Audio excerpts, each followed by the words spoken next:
Tu t'appelles Thérèse Perras, tu as élaboré Bibliorécit. Qu'est-ce que c'est?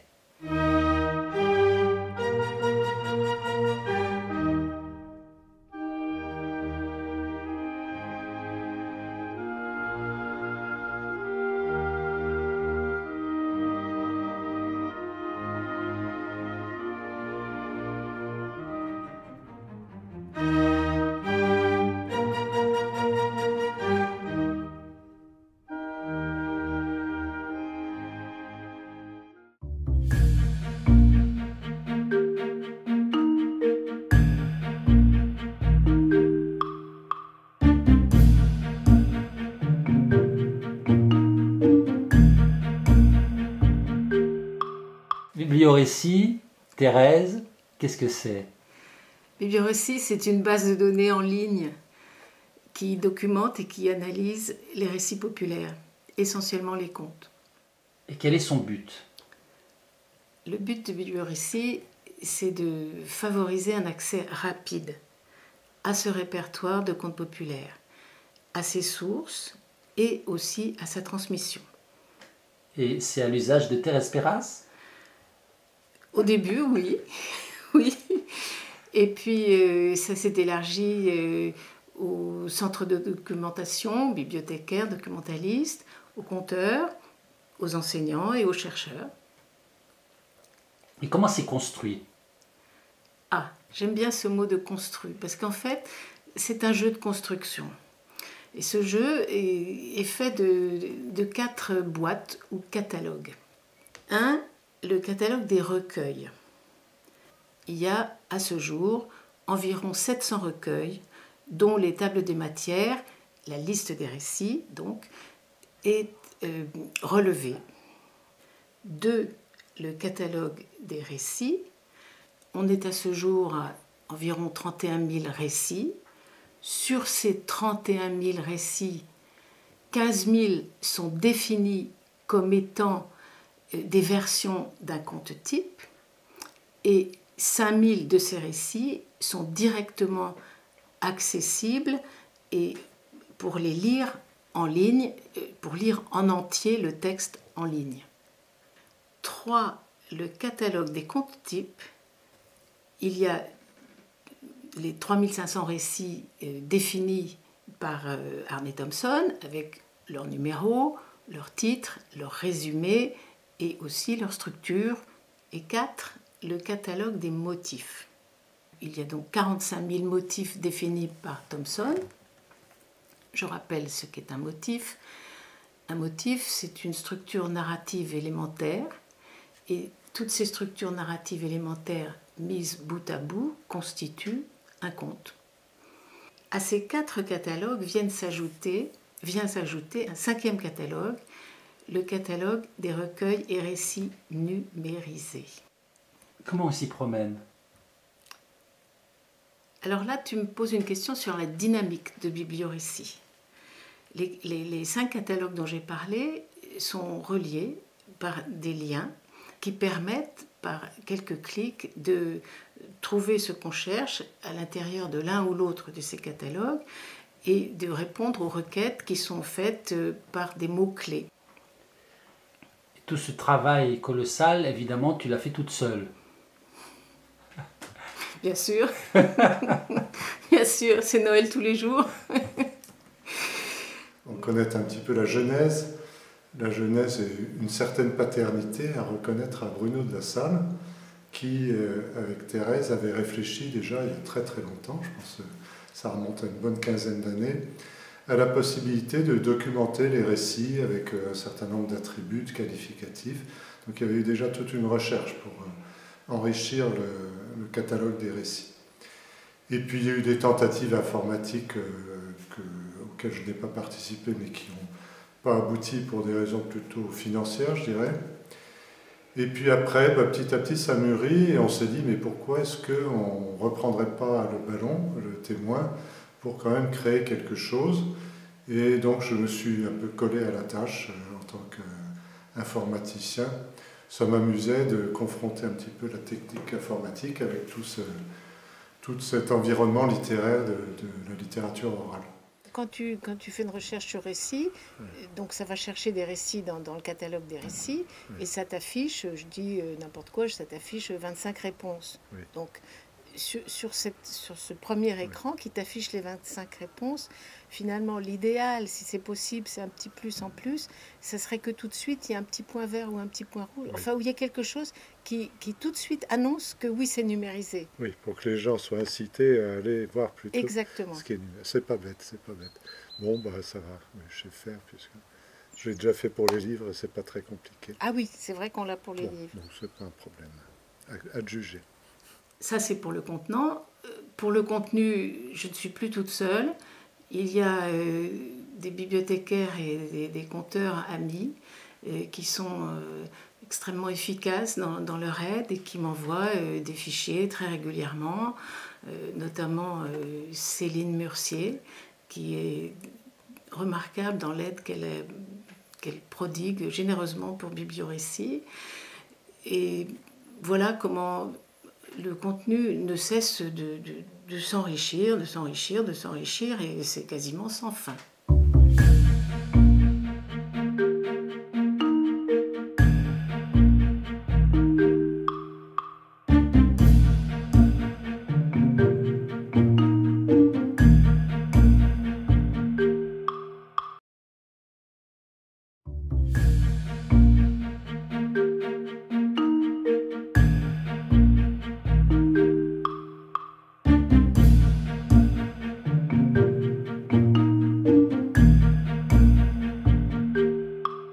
Si tu veux, on peut faire une démonstration du bibliorécit. Je suis d'accord, puisqu'il faut que je comprenne quelque chose à cette aventure. La meilleure démonstration, c'est que ce soit toi qui prennes la souris. Je m'intéresse à un conte de Grimm intitulé Jean le Fidèle. Oui. Et c'est le thème du serviteur fidèle. Donc j'aimerais voir, grâce à Bibliorécit, ce que va m'apporter une recherche que je ferai. J'arrive sur le site. Alors, qu'est-ce que je vois? Donc, accueil, bah, c'est, voilà, on nous donne les bases de données, 15 000 récits, des articles sur le compte, le forum et la petite boutique à venir. Base de données, donc se connecter. Alors, si tu veux te connecter à la base de données pour la consulter, en fait, c'est un abonnement. Ça veut dire qu'il faut que tu aies des codes. Donc là, on va tricher, on va prendre ton code. Donc, on se connecte.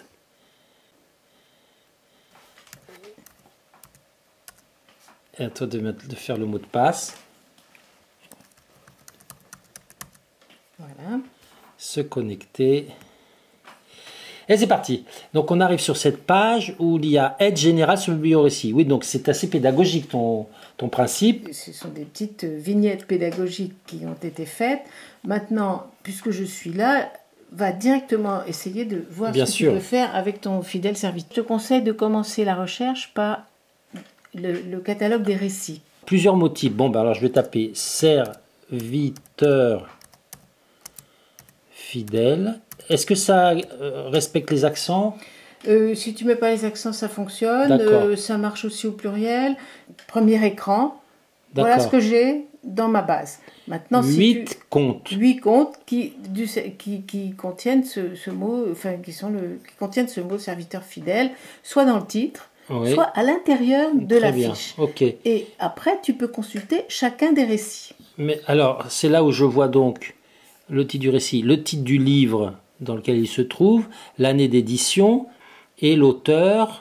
Alors c'est curieux, c'est tout le temps Luzel. Ben, celui-là, c'est Luzette, Voilà. t'as quand même assez de Ah, vidéos, en fait, c'est regarde-moi. 8 réponses, mais c'est pas 8 versions, parce que je vois qu'il y a Roi d'Almar, version de 1887, version Oui, de alors, 1996. parce que- C'est-à-dire ce sont des rééditions, parce que ça, Alors, c'est une édition oui, très et ancienne. Tu remarqueras que tu as là 2 colonnes. Oui, AT, AT, ça veut dire que le compte est indexé. oui. Donc quand c'est vert, c'est oui. Et à côté, l'autre colonne, c'est est-ce que le compte est numérisé? Quand c'est vert, c'est oui. D'accord. Donc- Donc l'édition de 96 n'est pas numérisée, mais... Et l'édition de 87 est numérisée. numérisée. Pour l'instant, D'accord. on a gardé les 2 éditions. Prenons le premier pour faire simple, hein, compte de Carnoy de 1885. Là, tu arrives sur la description du récit. Tu es D'accord. dans la boîte jaune Oui. et tu arrives sur une fiche récit. D'accord. Donc généralité sur le récit avec le titre, la région, le pays. Très bien. Comte de Lorraine, ok. L'ouvrage qui contient le récit, donc ce fameux ouvrage de conte français, c'est à la page 115, le 16e conte, l'auteur, il est numérisé, oui, et c'est un livre. Parce que ça peut être une revue, c'est ça? Ça peut être une revue Ok, ou ça peut être un document audio, mais pour Ok. l'instant, il n'y en a pas. Là, donc, Ok. Voilà. Alors, tu passes au numérisé d'abord, peut-être. personnellement, je vais d'abord voir la Eh description ben, de va voir la l'ouvrage. description de l'ouvrage. Parce Est-ce que- que tu as une idée de dans quel catalogue tu vas aller quand tu vois la description Ben, de a l'ouvrage? priori, si je suis pas idiot, je vais au livre. Bien sûr, Donc, je suis rentré dans le catalogue livre sans me rendre compte. je suis passée d'un compte à l'autre. Donc, ça reprend d'un ce qu'on a catalogue à dit. Ok, la Alors, tu as la collection, description du livre. les notes, très bien. Les régions, parce que c'est des contes de France, donc il y a toutes les régions autres que Lorraine. Et puis après, la liste de tous les récits. donc la fameuse stade des matières. Voilà. Et je vois consulter la liste des fiches récits, ça veut dire que donc chaque conte a une fiche. Pour accéder à tous les récits du livre, eh bien, tu fais comme ça et tu retombes dans la boîte jaune. Là, là. Et tu as toutes les fiches. Donc Mais- déjà, je commence à me perdre parce Ben, que bien en fait, sûr. si je suis badaud, tiens, Pierre le badaud, je vois. Si je suis badaud, j'ai déjà oublié mon serviteur fidèle et je vois, ah, corps sans âme, j'adore ce thème. Allez, je clique Allez, dessus. ne te perds Mais pas. je veux, ouais. On va- Par contre, je vois qu'il est indexé à Aaron Thompson et qu'il est numérisé. Oui, ben là, c'est En fait, normal ils sont qu'ils soient tous numérisés. Ah ben puisque oui. tu es dans ce D'accord. livre-là. Donc je Retrouve reprends votre le compte que serviteur je fidèle. cherchais. Alors, le Alors là, serviteur j'ai du mal à le trouver facilement parce que... Parce que fidèle serviteur. Tiens, il est- Ah oui, il est là, d'accord. Alors, il Donc est- je reviens dessus. tu Très reviens bien. dessus. Ah oui, si je veux donc le lire, c'est là. Accès au texte numérisé. Et c'est comme un livre. En tout cas, j'ai déjà accès à un texte que je ne connaissais pas. Et après, donc, Aaron Thompson. Là, c'est déjà plus complexe, mais en tout cas, ça permet d'avoir des versions en plus grand nombre. Donc, si je veux voir le compte type, c'est-à-dire le 516, je clique ici. Description du compte Alors, type par est-ce Arne que tu as Thompson. compris dans quel catalogue tu es arrivé là? Ben, je suis arrivé à un compte type. Tu es arrivé dans le catalogue des comptes TIC sur la fiche du T516. C'est ça. Très bien. Et là, donc, alors par contre, c'est en anglais. Donc ça, aïe, Ça, aïe, c'est aïe. en anglais, mais il y a quelques Faithful traductions. John. Là, il y a, ben voilà, d'accord. Et alors là, en descendant, je vois que c'est le livre de la Ruténaise, où là, vous avez recopié, en fait, tout le contenu des éléments du conte. Là, tu as une autre petite surprise, c'est que tu as ici, tu peux avoir la version que Delarue a choisie comme étant celle Ah, qui lui plaisait une le mieux, version la du plus compte type. intéressante. Une Donc version ça, du alors compte type. celle-là, je l'avais lu dans le catalogue. Et alors, dernière surprise, donc tu m'as dit que tu t'intéresses aux serviteurs fidèles. Oui. Bon, alors pour l'instant, tu as compris qu'il est indexé, tu as pu en lire une version, celle choisie par Delarue, mais tu n'as pas tout vu, parce que des versions du serviteur fidèle, il y en a dans d'autres livres. Et c'est en passant par ces fiches Arne Thompson que tu vas les trouver. Descends un petit peu, regarde là, Voir s'il y a des récits indexés, c'est-à-dire d'autres récits 516. D'autres récits 516. En voilà. Là, 21. Ah oui, 21 réponses, oui, c'est quelque chose. D'accord. Et là, je retrouve normalement mon compte qui doit se trouver quelque Le part. fidèle compagnon. Ah non, c'était le fidèle Non, serviteur. Genre le fidèle. compte français, le fidèle serviteur. fidèle Le voilà, ça c'est serviteur. celui que j'étais en train de chercher. Alors, celui-là. Grâce à Bibliorécit, j'ai pu avoir accès à 6 versions. Oui. En Ils tout cas, sont 6 numérisés. textes. 6 textes. Plus l'info que, par exemple, j'ai ce bouquin, Basile, je l'ai. J'avais pas été voir que le corbeau, c'était le même conte. Alors ça, c'est fabuleux. Oui. Il Oui, n'est parce pas que- numérisé. Il n'est pas numérisé, mais s'il Parce est que dans la ta traduction n'est pas bibliothèque- en Voilà. domaine public. C'est pas dans le domaine public, c'est 70 ans le domaine D'accord. public. Alors, juste par précision, du coup, j'ai le livre de Basile, mais alors à quelle page? Donc, Ah, je ben, clique ouvre la là-dessus fiche. et je vois que c'est la page 372. Si je cherche un motif fidèle, c'est un motif Faut ça? que tu cherches. C'est pas un Non, motif, il c'est faut un qu'il y ait une mot d'un phrase. motif. Ça peut être... Non, non, non, non. Faut pas qu'il y ait une phrase. Ça peut être un mot, un concept en fait. Et après, tu Ah bah vas- si, regarde, fidèle. Oui, c'est ça, fidèle ou C'est ça. fidélité. Voilà. 85 réponses. Voilà. Mais c'est pas toujours des serviteurs. Et c'est là, je vois animal, animal, animal. Ça, c'est pas. Oui, oui. Alors, tu vois, mais c'est fidélité. C'est fidélité. Donc c'est vrai que ça peut faire une recherche aussi beaucoup plus large.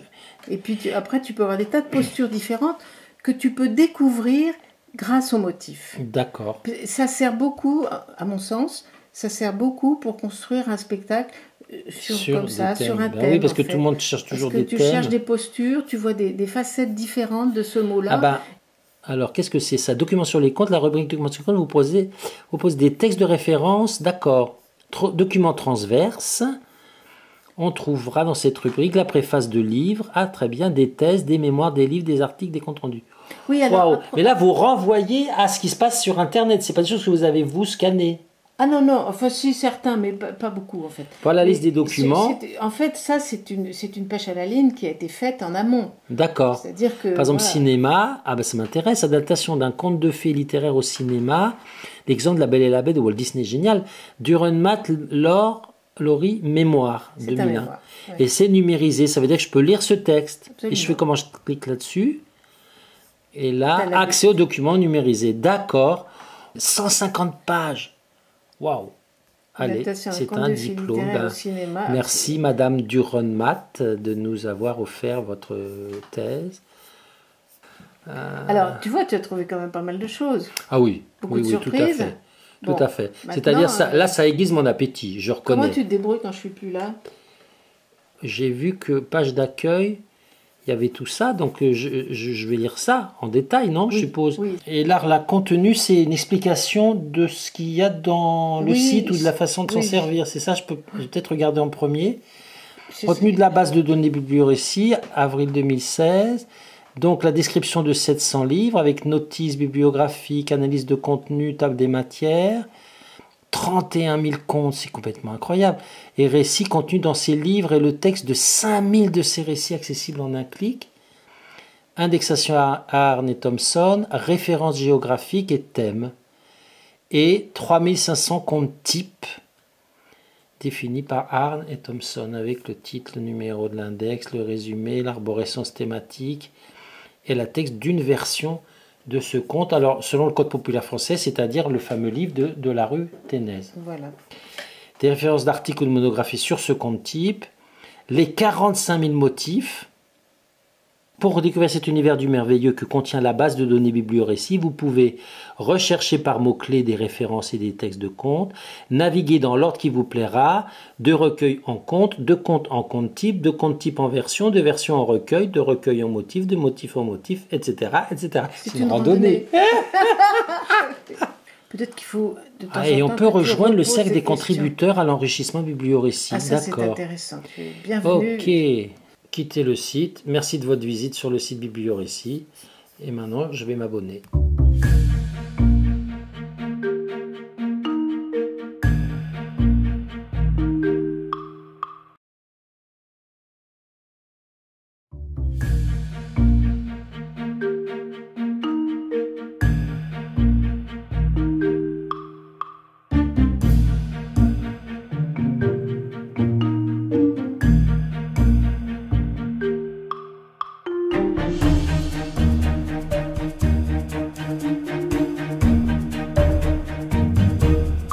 Delarue a recensé 100 versions différentes de ce conte, ce qui est quand même important. Donc ce conte, il est décomposé en 4 épisodes que je ne vais pas détailler, hein, c'est juste, je vous donne juste l'exemple sur un épisode. Donc le premier épisode, comme très souvent dans les contes, c'est la présentation du héros ou de l'héroïne. On dit comment il s'appelle, ce qu'il fait, etc. Donc là, Delarue a recensé un certain nombre de cas de variantes. Le héros peut être un forgeron, un soldat, il est pauvre, etc. Il a fait un certain nombre de choses. Il s'appelle de telle ou telle façon, il possède telle ou telle chose. Donc dans l'exemple que là, vous voyez recenser tous les cas de figure que l'on peut rencontrer dans toutes les variantes de ce conte. 4 motifs, notés A, B, C, D, et chacun de ces motifs a aussi des variantes. Bon, ça, c'est le premier matériau qui va être utilisé. Deuxième matériau, pour chaque variante, Delarue, ça figure ici en version en format condensé, a donné la liste des éléments ou des motifs, si vous préférez, contenus dans la variante. Donc, dans le tableau, dans le haut, j'ai toutes les possibilités d'éléments, et dans le bas, j'ai celui de la variante. Donc, la grande difficulté, c'est que ça n'est pas très lisible. Pour ceux qui ont consulté le Delarue, ils se sont peut-être vite dit, oui, c'est bien beau ce qu'il a fait, mais comment lire ça, c'est pas très accessible. D'où l'idée de rendre cela lisible en faisant un travail d'extension et de transformation de cette succession de lettres et de chiffres en du texte. Et pour ça, je me suis pris en 2 temps. Dans un premier temps, j'ai rappelé la définition pour chacune des groupes de lettres et de chiffres qui figuraient dans le tableau initial, et c'est ce que vous voyez figurer en bas à gauche. Bon. Mais une fois que j'ai fait ça, je n'ai pas pris en compte tous les éléments de la version. Il y a encore des petites subtilités à transformer pour que ce soit lisible. Il y a notamment à rajouter parfois des lettres ou des articles, enfin là, les articles sont présents. Alors par exemple, là j'ai rajouté « c'est un homme pauvre » pour que ce soit plus lisible. Dans la liste condensée que donne Delarue, il y a parfois des petites choses entre parenthèses qui viennent compléter les éléments, et donc il faut aussi introduire. Et donc, vous voyez que dans le C5, dans le compte type, on n'a que les gens viennent piller, et Delarue a dit, dans cette version, c'est pas que les gens viennent payer, c'est un voisin l'a pillé le jour même. Donc il faut faire également cette transformation, cette adaptation. Le héros, c'est une femme. Et j'ai été obligé de transformer tous les ils en elle. Et ça pour tous les éléments du conte et tous les épisodes. Ça fait un petit travail.